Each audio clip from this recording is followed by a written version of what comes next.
Good afternoon. Thank you for everyone for waiting in the lobby, and I think you're all coming through to the main platform. Hello, I'm Lola, one of ADR UK's members of the team for the Research Commissioning, and we are very fortunate today to be able to put this webinar on for yourselves. Can I ask if you have any questions, please do pop them in the Q&A and we will have time to unpack them later on after our talk. So just to briefly outline why we're here and why we're delivering this webinar and what our funding opportunity is about. So ADR UK has developed flagship data sets, research commodities that we think are very important for informing public good. So these are data that have come out from our interactions as individuals, as members of the public, with the departments that underpin our governance within the UK. So ADR UK funds research fellowships, and this is to enable policy relevant research using our ADR UK flagship data. Now, this data is underpinned by the ADR UK flagship framework, which ensures this research asset has a continuous use and can be continually used by researchers going forward. Our programme for funding is there to enable and support new users of ADR UK flagship data to ensure that our inputs and our investment in kind of formulating these flagship data actually can be used going forward and used to inform other researchers as well as producing key and valuable research assets. Our programme is open to all accredited researchers, and we want to build on our previous and successful ADR UK Research Fellowships and their programmes of work. And if you are interested in any of them, please do check out our web pages where there are individual projects that have completed or are being undertaken that you can have a look at. Importantly for us and for funding ADR UK Research Fellowships, we want to inspire the use of flagship data and we want to drive research that benefits society. Therefore, in order to help support applicants, support researchers who are interested in our funding programme and even more broadly in the flagship data sets, we've put these webinar series together to help inform about specific flagship data, but also to support the application process. Previously, we had a webinar on the actual funding opportunity and breaking it down. And this kind of explains the scope of our funding opportunity. We're showcasing the breadth and depth of research possibilities through each of the flagship dataset webinars. And we're here to help researchers develop feasible and robust research agendas and engagement with not just the flagship data experts, but those who kind of sit behind and support the use of the flagship data sets. And in order to kind of answer our key objectives, we're very fortunate today to have Professors Lucy Griffiths and Karen Broadhurst here to talk about writing a good fellowship funding application. Now, both Lucy and Karen are well-established researchers in their own right and within their own aspects of academia, but they're also heavily involved in the ADR programme from a professional point of view. They help on our panels, they work with our peer review, and they also both members of one of our community catalysts. So they are very informed in our programme of work, but also they have an understanding of what it is and what it means to use admin data in research and how to write grant applications themselves. So on that point, I am going to pause and welcome. I can pause, stop sharing, and welcome Lucy and Karen onto the platform. Lovely. Thank you, Lola. And it's great to be here. So I'm Karen and my colleague Lucy's on the other side of your screen.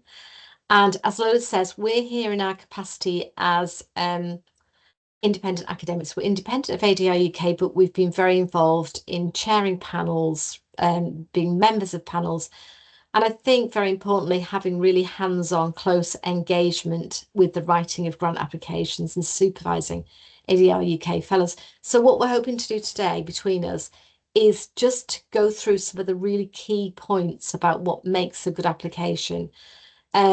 There's probably, I don't know who's on the call, but I'd imagine lots of early career colleagues and postdocs, much less familiar with writing a good grant application. So we're hoping that you will leave this webinar feeling really clear about the absolutely essential requirements of writing a good application. There will be time at the end for question and answers. As you can see, we've got our ESRC colleagues here too, who'll be able to say a little bit more about peer-to-peer mentoring, program of peer-to-peer mentoring, etc., that's available in ESRC learning resources. But we've got some slides for you, so we're just going to run through these slides between us. So Lucy, if we get the first one up. So we're hoping through our presentation today, and feel free to put questions in the chat, which we'll come to at the end of the presentation. But we're hoping that we will help you understand what are ADR UK panel members looking for in a good application, and how do you make your vision statement and your approach to your research really crystal clear? How do you demonstrate feasibility? How do you understand the importance of collaborative design and ongoing engagement? And what are the kind of key pitfalls that you really need to avoid? Just wondering if we could toggle that over so it's in the, yes, great. Can everyone see those slides okay now? Yes, good. All right, so that's my kind of little gentle intro, and I'm going to hand over now to Lucy, who's going to start with how to write a good vision statement. Thank you, Lucy. Great. Oh, summary the call Karen. actually first. So I thought it'd be very helpful just to give a summary of the call. So as Lola's mentioned, the focus really is on use of the ADR flagship data sets. Clearly all of these data sets and a lot of detailed information about them and their what they can be used for is available on the ADR UK website. And they cover really ADR's core 8 research themes. So fundamentally for this core, there's 3 key aspects here. One is that you need to demonstrate in your applications the element of data cleaning and exploration, which is needed before you conduct your analysis. You really need to be very clear that you're focusing on impact-driven policy related work and that there's an element of public engagement. And that you will also be producing publications. So that may be, for example, ADR data insights, and it may also, the work may also lead to peer-reviewed publications. So these are the areas that you'll need to complete within the application. Again, all of the information around these different sections is provided within the guidance. So you'll need to articulate a compelling vision and detailed approach supported by evidence of your capability to deliver and plans for career development. The application requires input from your host institution and clear resources and cost justification, of course. And then there are also separate sections on ethics, feasibility, facilities and data management. So each section has a specific word count and purpose. It's really important that your response is carefully aligned to, the requirement for each section, and of course that they align with the fellowship goals. So as you can imagine, that the vision section is of course one of the key aspects of the application. And for this, you really need to set out the focus of your research and your aims and your objectives, and really kind of making it stand out why your research is important. So what is the significance of your research and what is the contribution that your project will make? So very clear research questions. It's important to demonstrate that you have a firm grasp of existing literature and the relevant policy to really identify the gap in the knowledge. So what gap are you trying to fill with your fellow? And also familiarize yourself with the government missions So again, you can really emphasize within this section the policy relevance, the policy rationale for your project. And this really aligns with objective 1 of this fellowship call, which is to produce useful research. So there are a number of government research areas of interest, for example, published by the Ministry of Justice or Department for Education. The 2 community catalyst projects have also published research agendas. So those are the types of resources that you need to be tapping into, again, to emphasize the uniqueness and the importance of your project. So for any application, funding application, you need to be clear that it's aligned and very explicitly aligns with the funder priorities. So of course, that's the starting point for any application.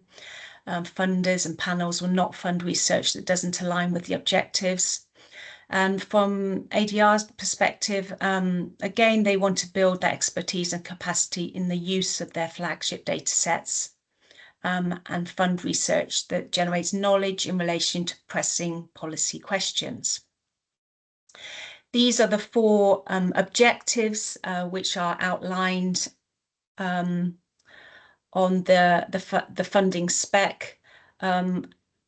So the first one is, of course, this creating useful research. Secondly, useful data.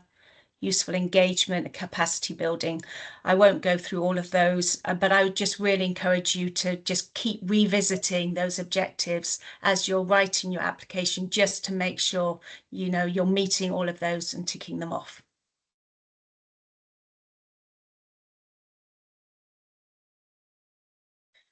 So ensuring relevance. So I think it's really good here if you can indicate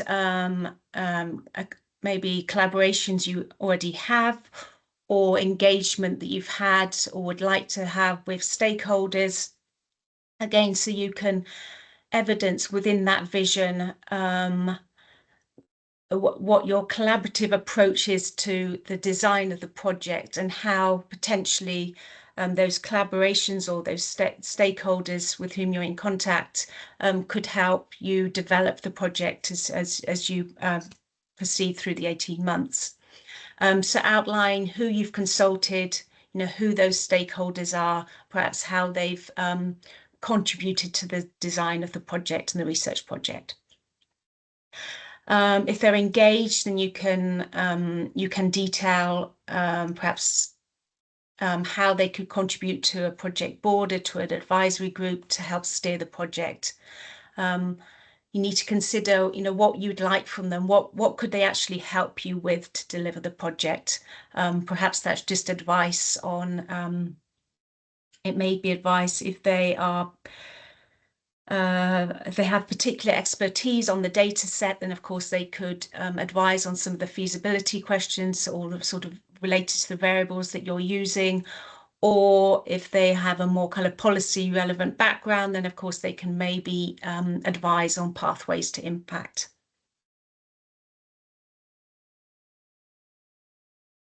Okay, approach section. This is of course also key in methodology. It's really detailing how you're actually going to do the research. So you need a clear and feasible research plan.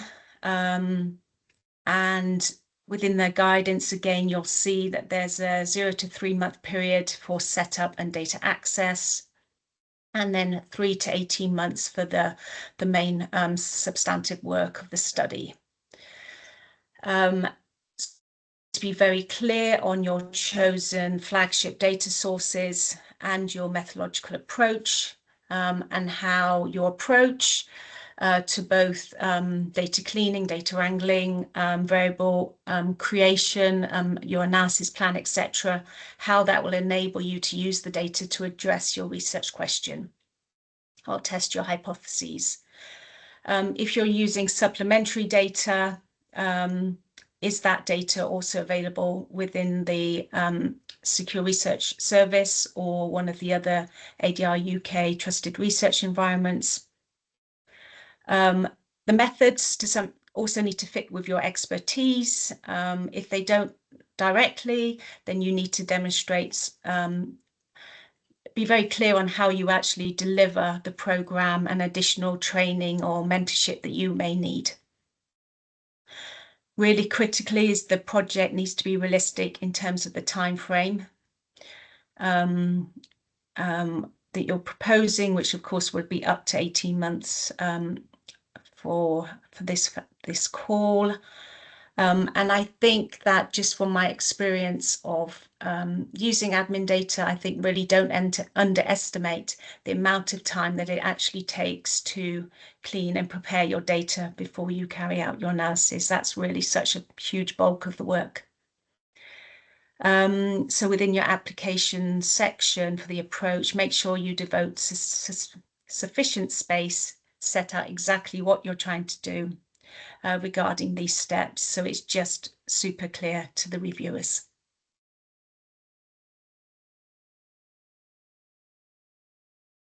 Feasibility is really key. So you need to demonstrate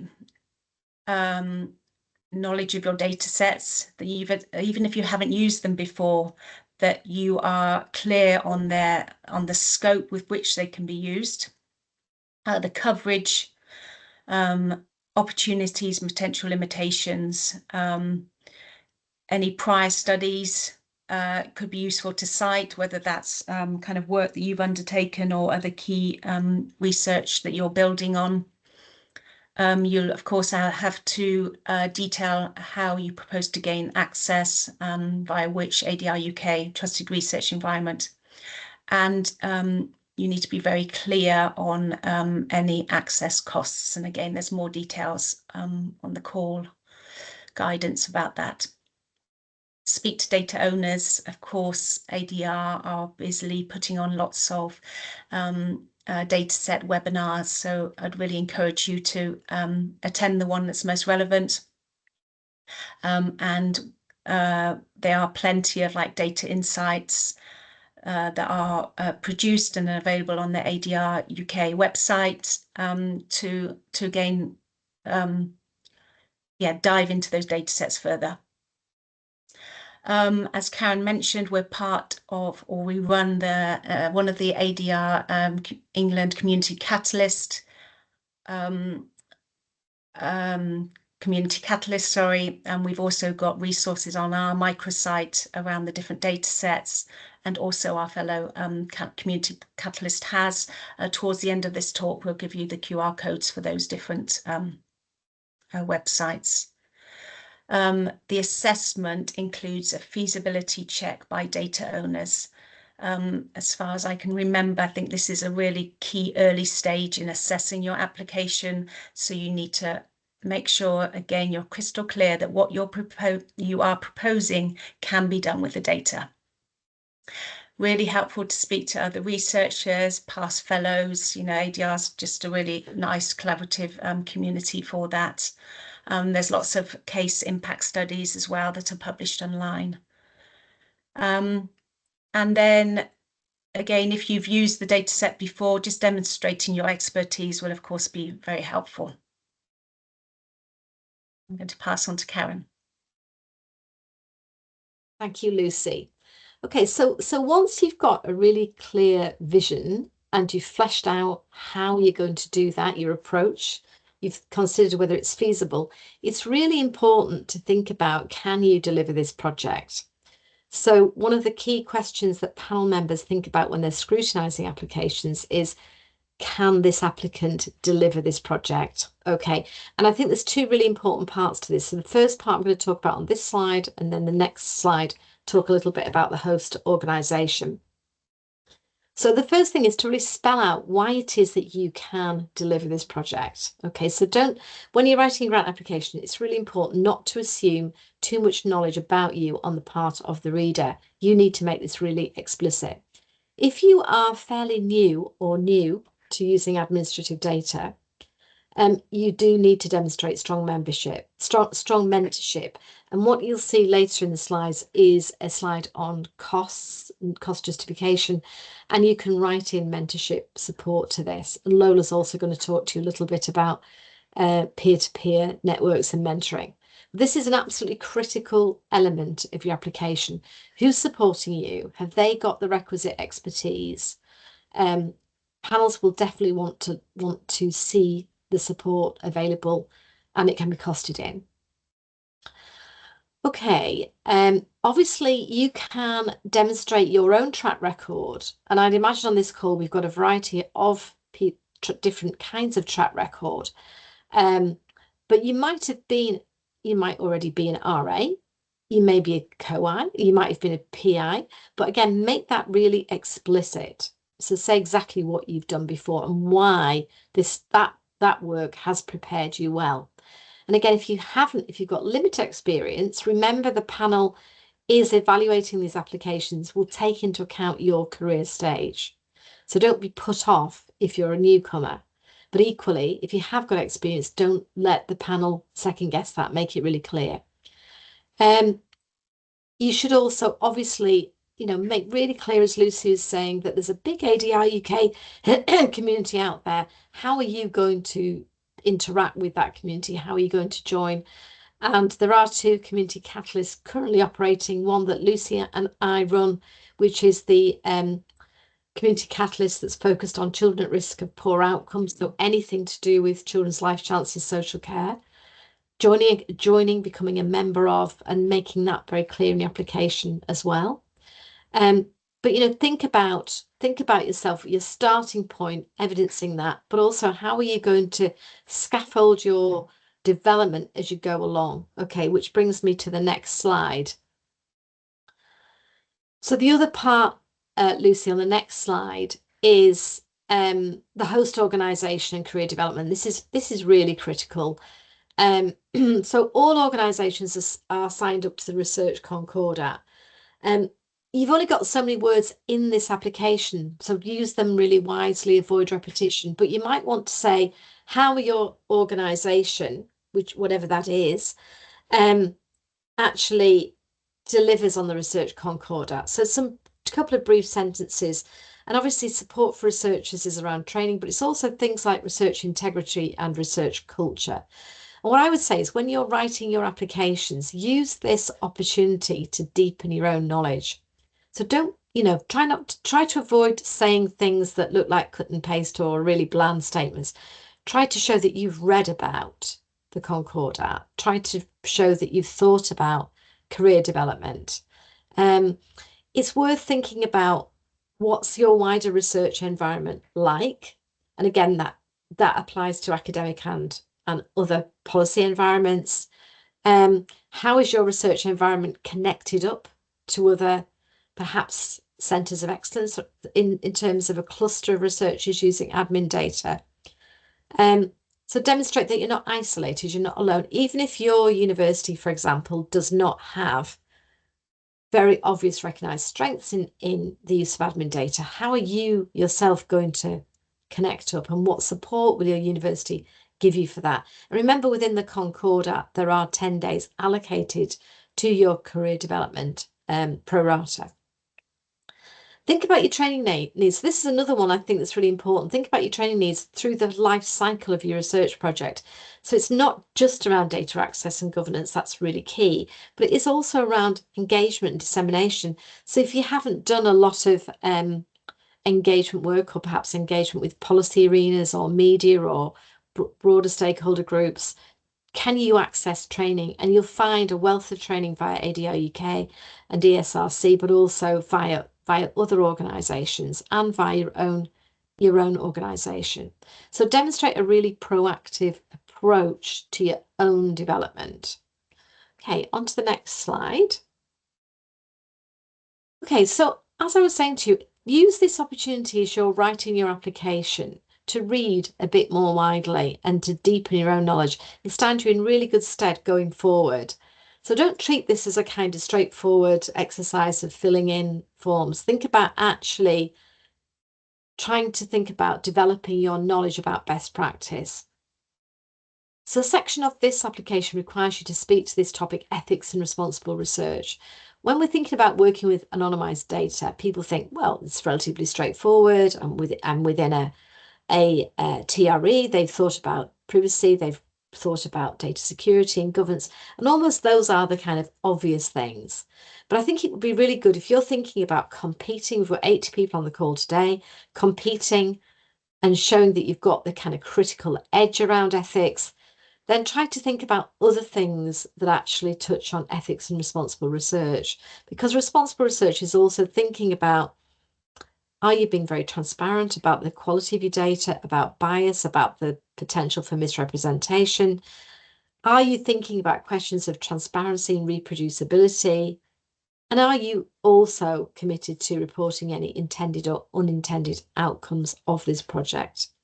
Okay, so all of those things require you to have a well-rounded and in-depth understanding of questions of ethics and responsible research. And time spent on this is not wasted. It stands you in really good stead for the future. So just to pick up a couple of points on this that I think are really important that I haven't said.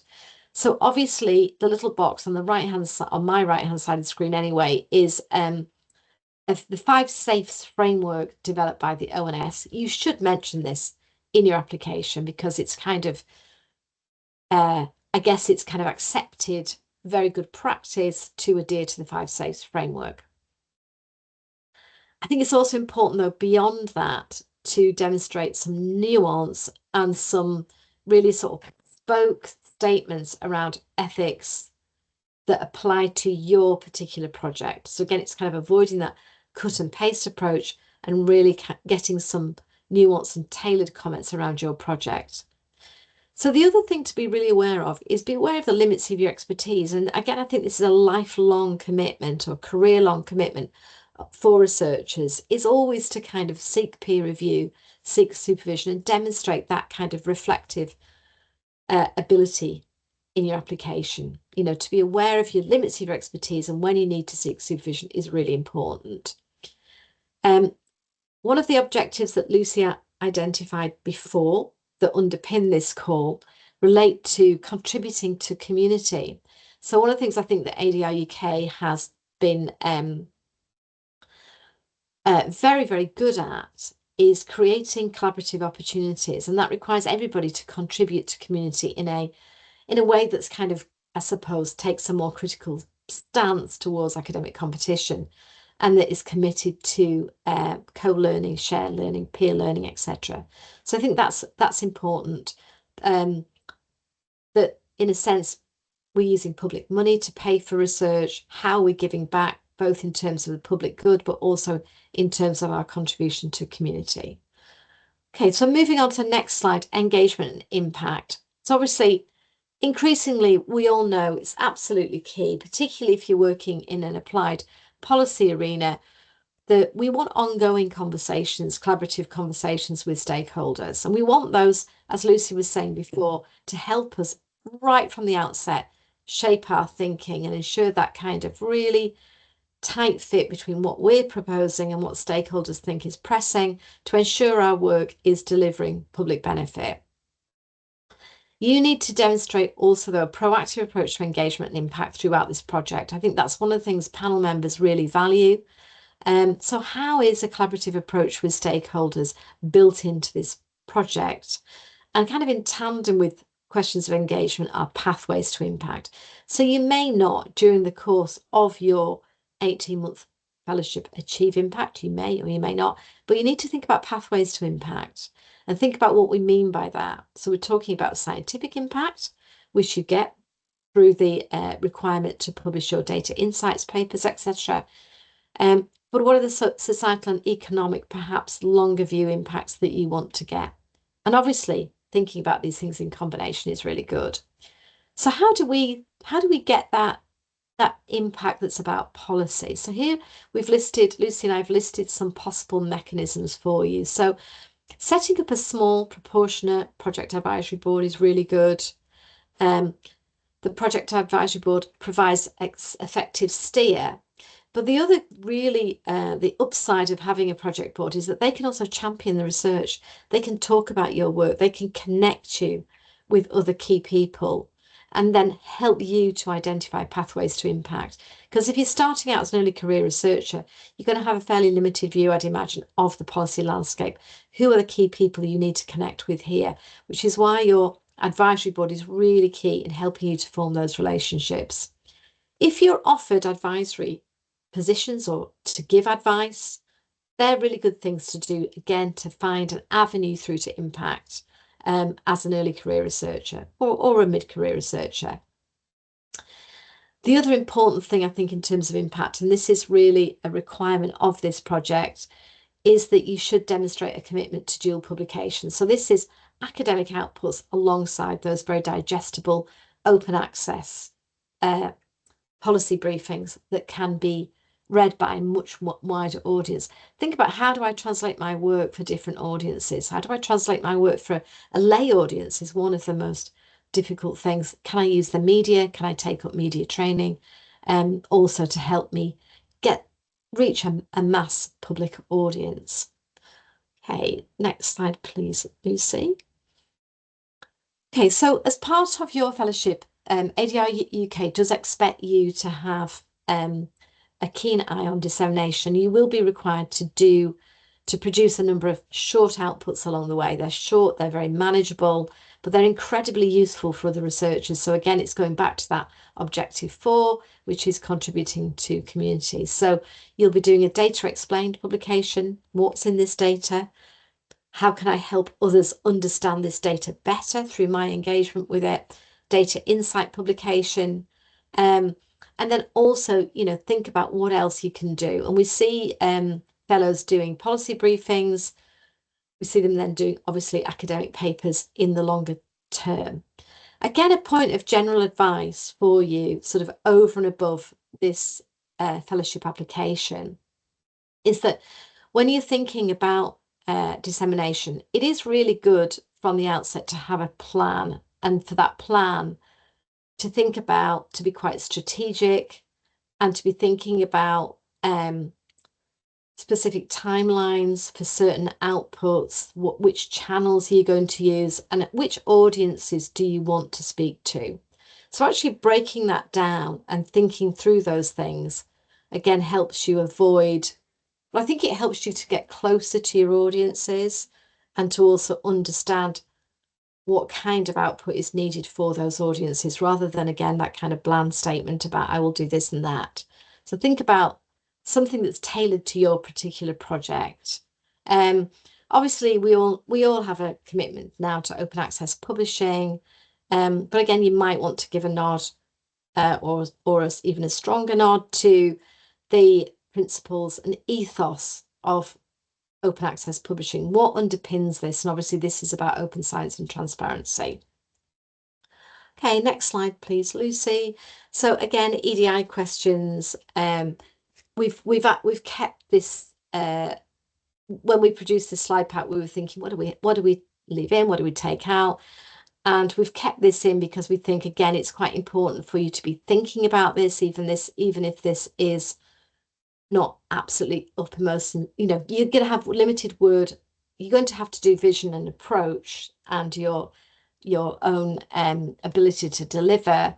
But EDI issues, I think, can sort of run through an application. But if you think about this, I think inclusive research design is really fundamental to any project.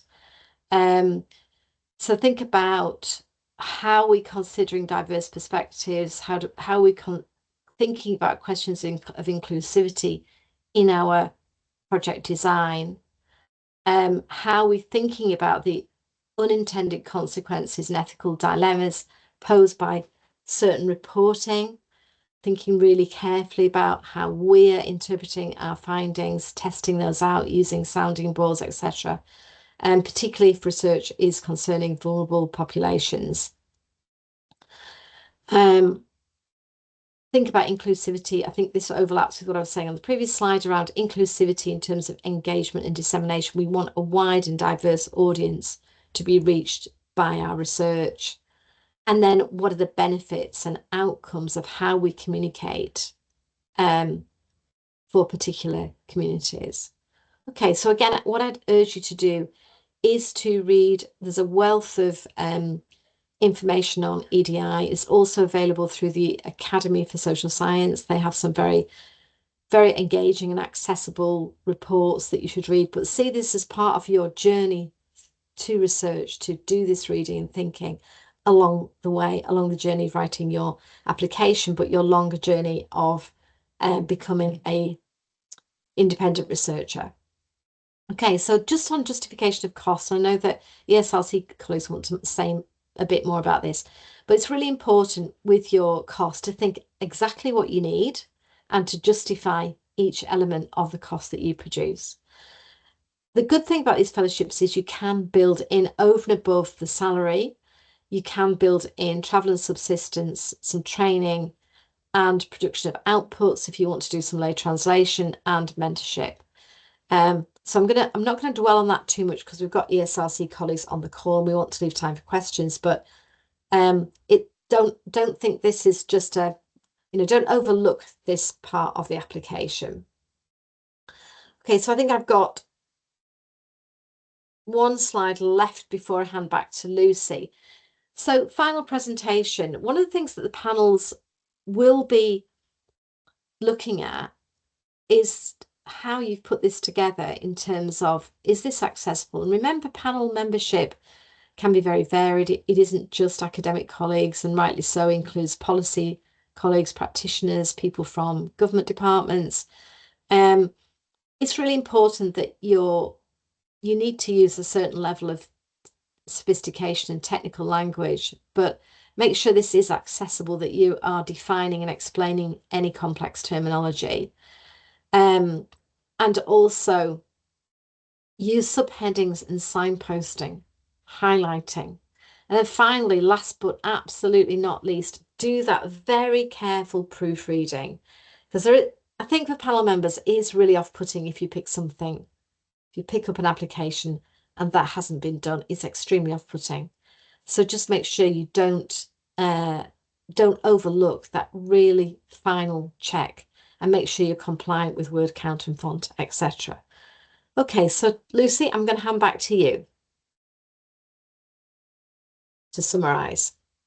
Great. So there's a bid writer at Swansea University called Dominic Parks, who's written some really nice blogs based on his experience of reviewing applications. So I put the website there, and on his permission, I've kind of taken out some of his key recommendations or points for you to consider. So these are the kind of some of the main reviewer comments that you need to avoid.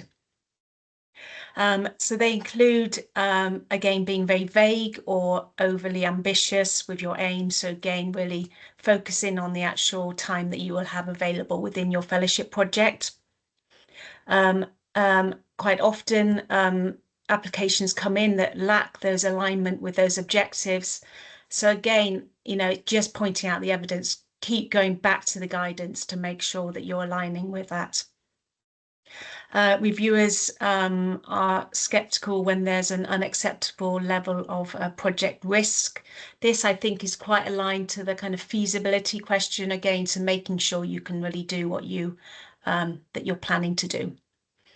And that's sort of related to the next point as well. Again, reviewers, or the recommendation, sorry, is that you are very clear on the support that will be available to you, which we've covered today, and again that you've considered the ethics and it's responsible research and innovative. Avoid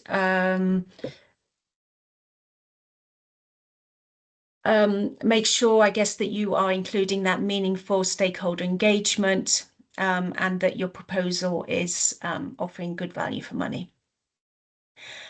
Reviewers can also be unconvinced about the likelihood of projects impact if it's very unclear within your project about the pathways to influence practice, policy, and other areas.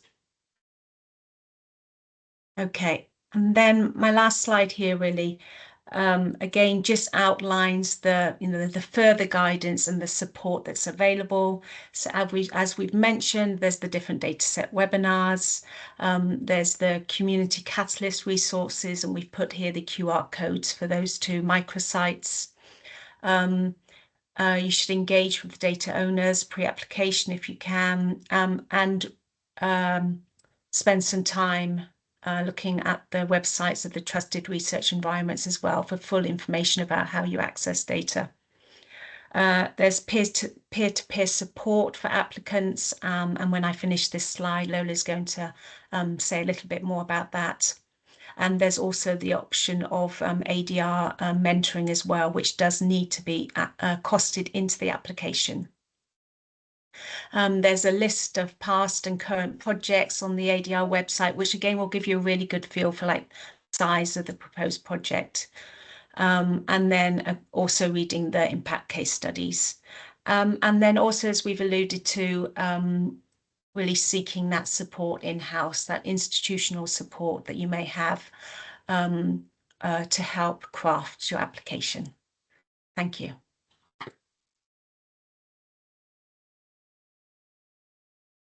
Lola, can I hand back to you? Oh, schoolgirl error, I was on mute. Sorry. Yes, thank you for that. That's very, very helpful. Before we move on to questions, and I officially endure my thanks to both of you, I'm just going to run through our peer-to-peer support program, if that is okay. Just because this is new to this funding call from previous opportunities that we've run, and it's deemed as being potentially insightful to any applicant who is interested in really understanding what it's like to be an ADR UK Research Fellow. So this is based on ours in-house. It's not part of the actual funding call per se. This is before you put in your application, if you do want to apply for the programme. And it's an opportunity to consult with some of our current fellows. There are opportunities to gain insights into the benefits of stakeholder engagement, for example, what it's like to develop objectives, what it's like to undertake and work with the admin data. And we do have fellows that represent and can talk about specific data sets. But this is not about feasibility. This is not establishing if your research proposal is feasible. If you are interested in this program, please do either follow the QR code or the link once the slides are shared, and there will be a form for you to fill in for us to identify what it is you're looking for, so we can match you up with some of the fellows that have offered their time to engage with this program, because they see huge value in the fellowship that they are currently doing or have finished, and want to help support future fellows in us building this community and wealth of knowledge around the use of admin data.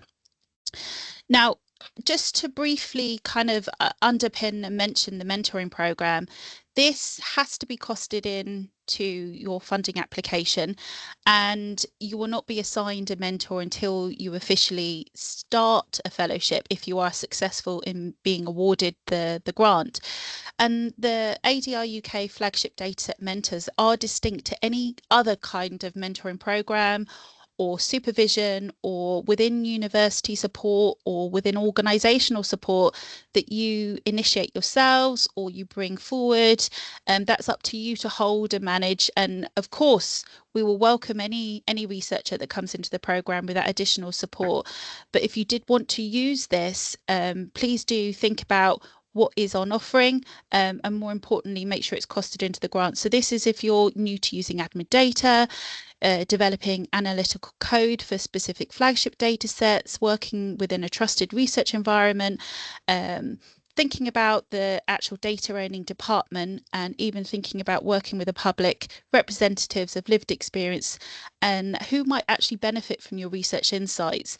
Now, from our point of view, from those that manage the research programme, we will make sure that the programme provides general support, research expertise, guidance in developing quantitative research skills. We have our own dedicated space within this for ADR. We've got our learning hub, which lists all training programs available to anyone, not just our funded programs. So if you're new to admin data and you are thinking about what kind of training you might need to kind of incorporate, please do have a look about what we've previously held and what we've got coming up. And if you do have any questions, please do get in contact with us. We are here to help and support and give any feedback at the superficial level about directing you to the right place to gather your information. So that's my little insights into the two elements that both Karen and Lucy kindly brought into their presentations for us. I think we're in a position now there's a few questions that have come through during the absolutely fabulous, insightful and really informing talk. I learned a lot. It's making me wish I was back in academia in some ways, knowing that there's this infrastructure and knowledge and people are willing to share it. Working with admin data is really complicated and it's new, but it can be transferable across any academic kind of theme or sector in my mind, which is what I think is the beauty of it. But it does come with its trickiness. It's my new word that I've developed for it. And it's things you have to consider that you wouldn't necessarily think about. Steve, could I invite you back onto the stage, please? And we can open up for some questions if that's okay. Hello. Yes, thank you, Karen and Lucy. I think my IQ has just doubled in the last 45 minutes, so good job there. Yeah, lots of questions are coming in on various different aspects of your talk, and I think I'm just going to go through them from the beginning, if that's all right. So there may be questions that Karen and Lucy can answer, or maybe Lola or other members of the team. So first one is, just to clarify, in previous calls, time for publication was not to be incorporated into the project proposal and instead published after the period of funding. Has that changed? And does work or outputs need to be published within the 18-month period? I'm quite happy to pick that up because I think this is in reference to peer review publications, which anyone knows can be quick, but most of the time takes a while. I think the biggest thing is the difference between what we ask for deliverables in terms of data insights and data explained, which are a lot more short, sharp insights, which can build into a publication, have to be done within the kind of the 18-month period. But there is no kind of need to worry and push through peer review publications, because by the chance of it, you're still unpacking some of your data insights. Quite a lot of your fellowship will be spent 70 to 80% of your time just data wangling, and that's before you get to the point which you have your outputs, which then you can put into these snapshot insights. So peer review publication, we do not anticipate being delivered, produced, published within the 18 months. The only thing I would say is you do have to plan for that going down the line, both with regards to data access, but also keeping in touch with the partners that you're working with, whether this is your stakeholder working group, whether this is the data owners, because not only for insights, but some of them might need to feed back into what you have written. So keeping those relationships going, I think, is what you need to plan for more than having a publication.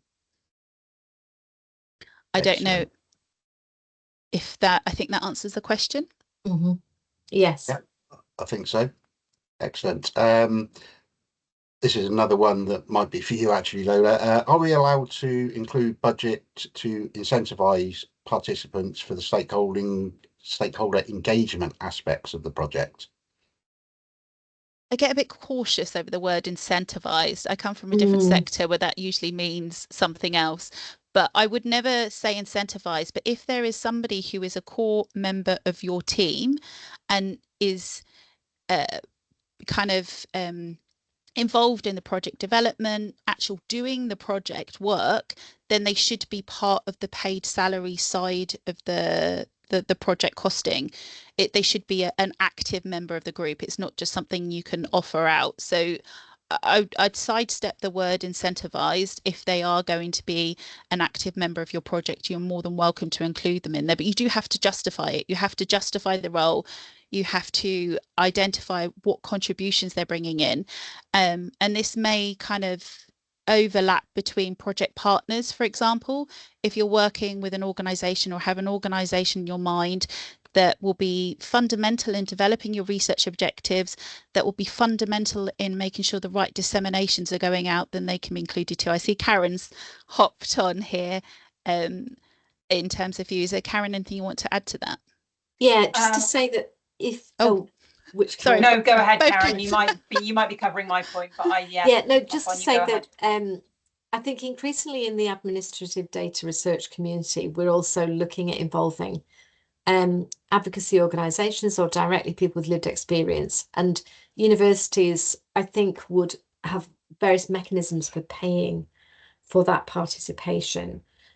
For example, through a public contribution, one-off payment, etc.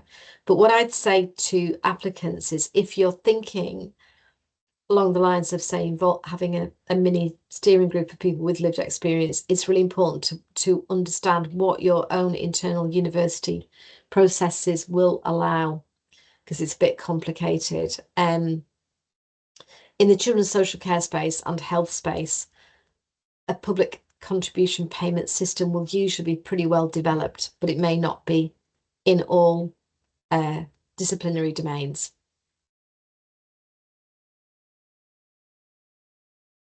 Karen, over to you. No, I think that's fine. I mean, I was just going to make the distinction, but I think the question around incentivizing participants was less about kind of paying fully, funding full members of sort of a project team, but more perhaps those on an advisory board or public engagement, a public engagement workshop, for example. So I think in that sense, I mean, it's good. I mean, in terms of, I'm not sure we've had that question before, but I mean, I think primarily it's about justifying your costs ultimately. I don't think costing in that kind of, incentivization, for example, to get members of the public to take part in a workshop would necessarily be a deal breaker for an application anyway. But you can definitely follow up with us for further questions to get clarification, and we'll double check that answer for you. Okay, thank you. I'm going to pick out a couple of questions around engaging with data owners and feasibility elements here. So one of the questions is, how do I engage with the data owner as I'm developing my project? And the simple answer to that is, these data owners and their academic teams are very keen to engage with potential applicants in this fellowship. And there are resources on the flagship dataset page of your choice, where you will have the perhaps a slide deck from their dataset briefing. So please go to the ADR website, find the flagship dataset you're looking at, and then you'll find all the contact details there, so that you can actually engage with the data owner, talk to them about your idea, understand the data a little bit better. But of course, you can also use the publicly available documentation, so the data dictionaries, the user guides, and other things in that space that are available again via the flagship dataset page, and also via the ONS Secure Research Service pages as well.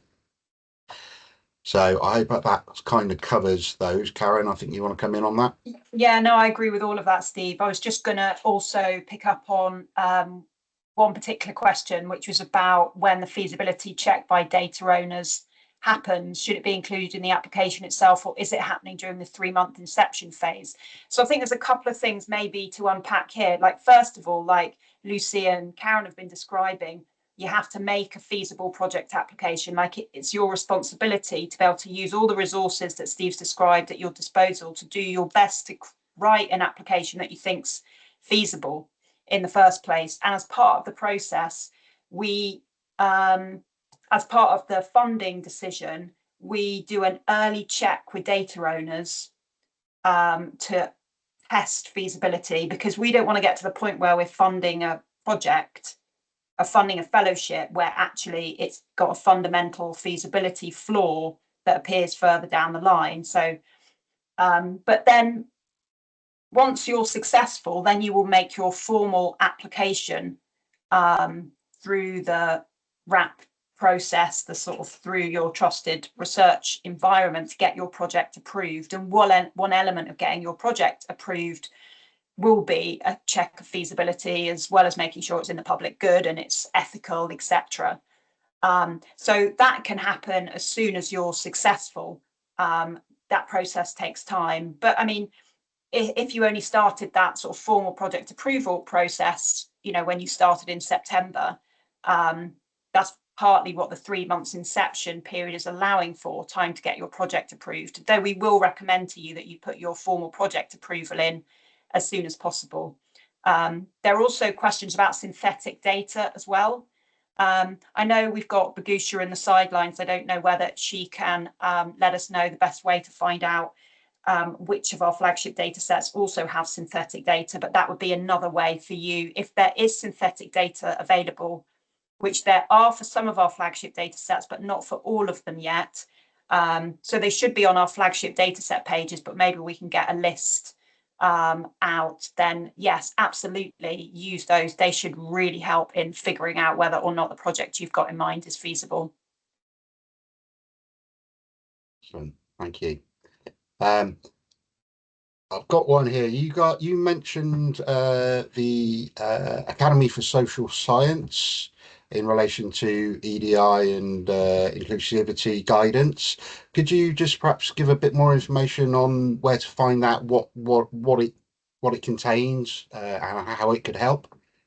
Yeah, so I think it was actually ESRC, as opposed to ADR UK, that commissioned the Academy of Social Science to produce a report on EDI.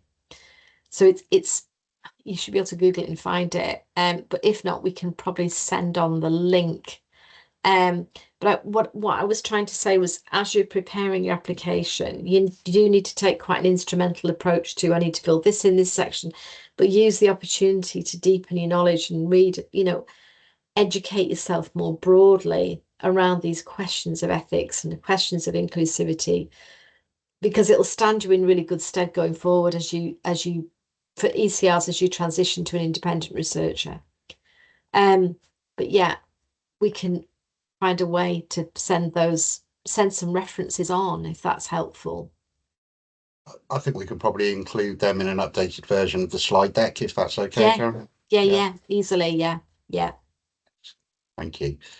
Okay, doesn't look like anyone else has got anything to add on that, but so here's a question about projects in relation to how much value. So I'll just read it out. How much value is placed on projects that are follow-ups to the work of previous fellows? Thinking about that from an assessor's perspective.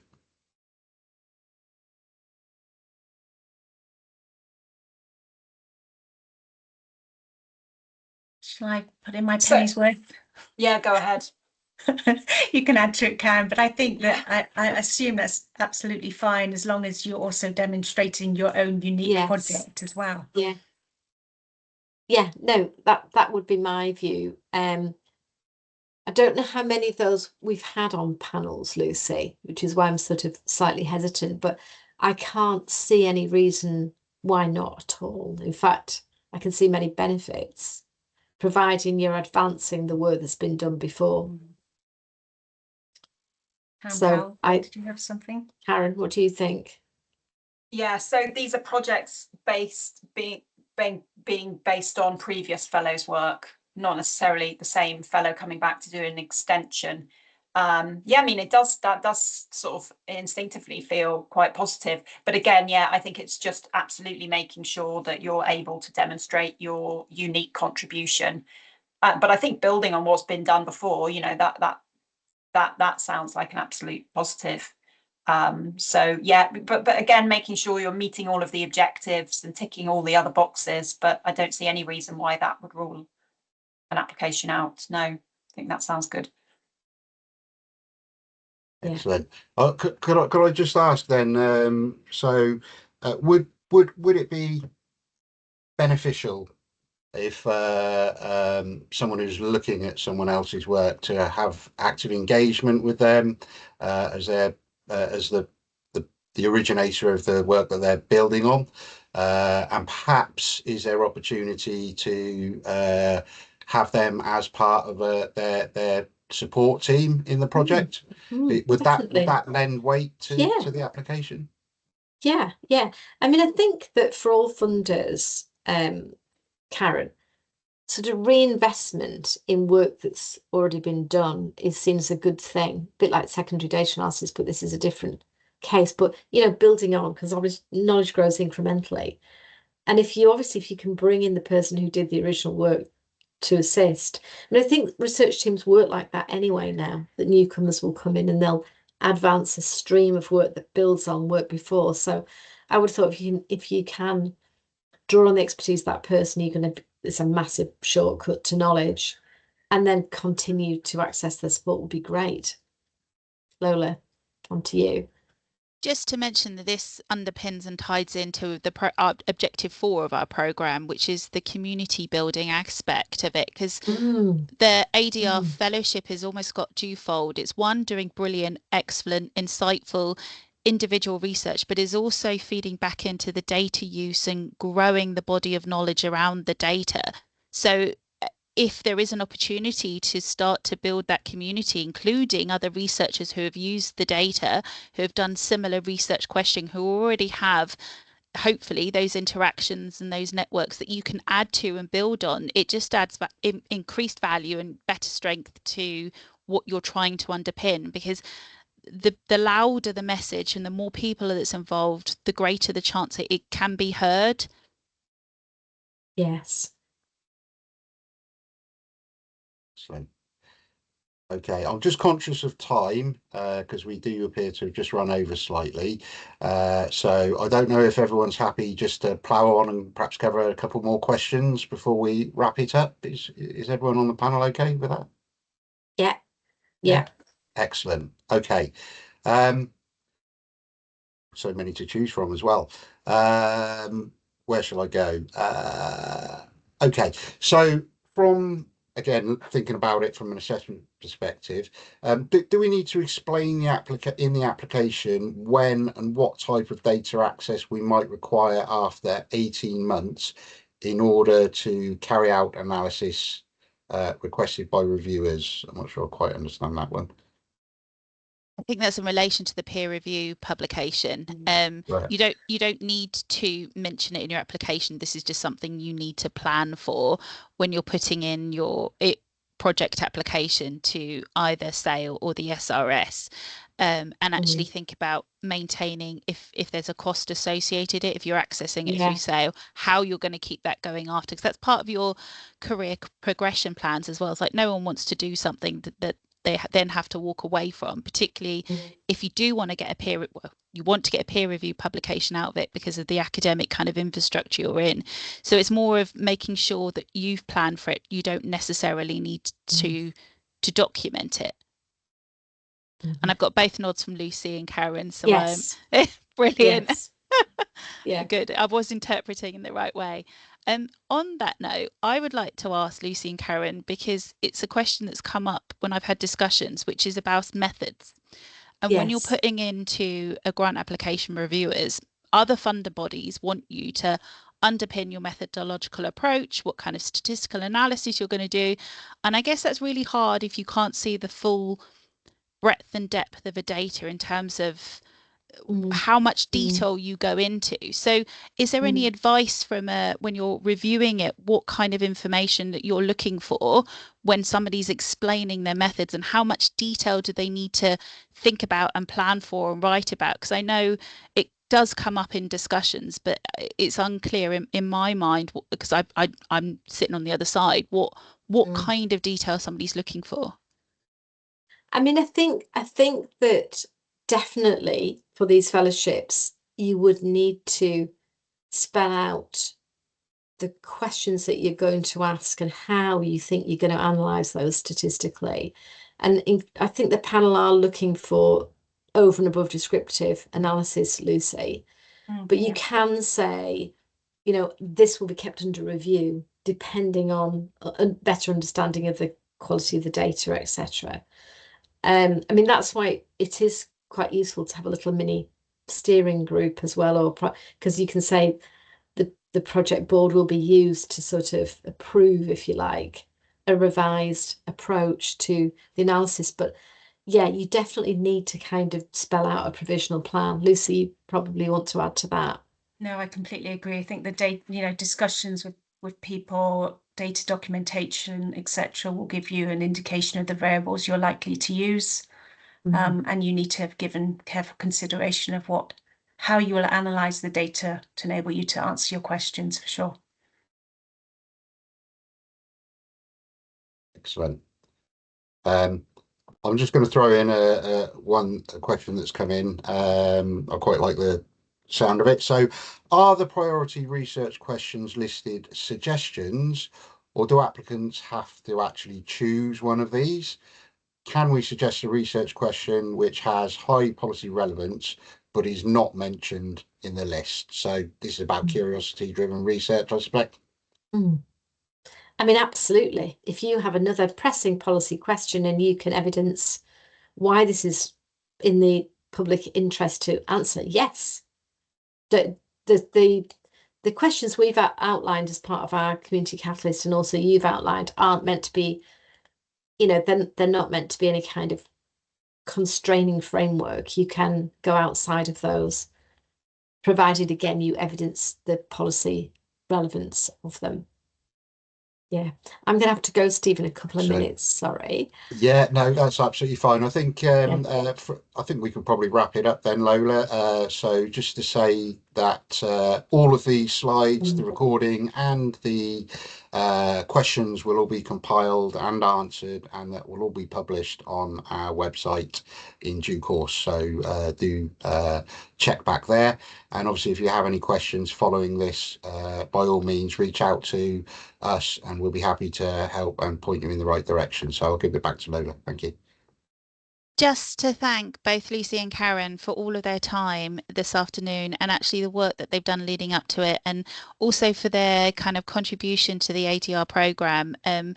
It gives us great strength to know that we've got huge academic partners within different sectors of research that are fully engaged and supportive of our programme. So thank you again for your time. Just to flag quickly that we have a couple more dataset webinars coming up. There is still time to register interest, and as Lucy and Karen mentioned, they are part of Community Catalyst, and there is a webinar on how the Catalyst's outputs and kind of workings can be thought about in terms of developing research objectives and research questions. And that webinar is coming up on Thursday, the 13th of November. You can sign up to it through our webpage, and you'll get a link through to join. And I do recommend coming to that if you're still working out how to refine and underpin the validity of your research question as well, and what the evidence gaps are. Anyway, that brings us to a wrap. Slides and the recording will be available, and please do get in contact if you have any questions. Thank you very much.